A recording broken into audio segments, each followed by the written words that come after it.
Last 1 വീക്കിൽ കുറേ ദിവസം ഇവിടെ ഭയങ്കര മഞ്ഞായിരുന്നു. രാവിലെ എങ്ങനെയെങ്കിലും ഒന്ന് ഓഫീസിൽ പോകാന്ന് വിചാരിച്ച് റെഡിയായി പുറത്തിറങ്ങുമ്പോഴാണ് കാർ ഫുൾ ഇങ്ങനെ മൂടിക്കിടക്കുന്നത് കാണുന്നത്. അത് കഴിഞ്ഞ് കാറിന്റെ മുകളിലെ ക്ലിയർ ചെയ്ത് പിന്നെ സൈഡ് വാക്കും ക്ലിയർ ചെയ്യുമ്പോഴത്തേക്കും ഒരു വഴിയാവും.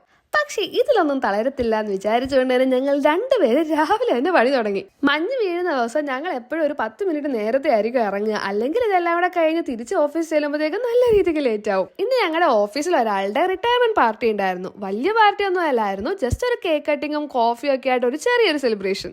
അതെല്ലാം കഴിഞ്ഞ് പണിയൊക്കെ കഴിഞ്ഞപ്പോഴത്തേനും വൈകിട്ടായപ്പോഴത്തേക്ക് ചേട്ടനെത്തി. പിന്നീട് ഞങ്ങൾ ആദ്യമേ പോയത് ഗ്രോസറി ഷോപ്പിങ്ങിനാണ്. വീട് പോയിട്ട് എന്തെങ്കിലും കുക്ക് ചെയ്ത് കഴിക്കാമെന്ന് വിചാരിച്ചാണ് ആദ്യമേ ഗ്രോസറി ഷോപ്പിങ്ങിന് കയറിയത്. അവിടെ നിന്നെല്ലാം വാങ്ങി പുറത്തിറങ്ങിയപ്പോഴത്തേനും കുക്ക് ചെയ്യാനുള്ള ഒരു മൂടേ പോയി. അത് കഴിഞ്ഞ് പിന്നെ ടിമ്മിൽ കയറി ഒരു പിസയും വാങ്ങിയിട്ടാണ് ഞങ്ങൾ വീട്ടിലെത്തിയത്. ഇവിടെ മിക്കവാറുള്ള ദിവസം ഇങ്ങനെയൊക്കെ തന്നെയാണ്. രാവിലെ ഓഫീസിൽ പോകുന്നു, വൈകിട്ട് വരുന്നു, ഫുഡ് കഴിക്കുന്നു, ഉറങ്ങുന്നു. ഇത് തന്നെ എല്ലാ ദിവസവും റിപ്പീറ്റ്. അപ്പം ഇത്രയേ ഉള്ളൂ. Bye bye.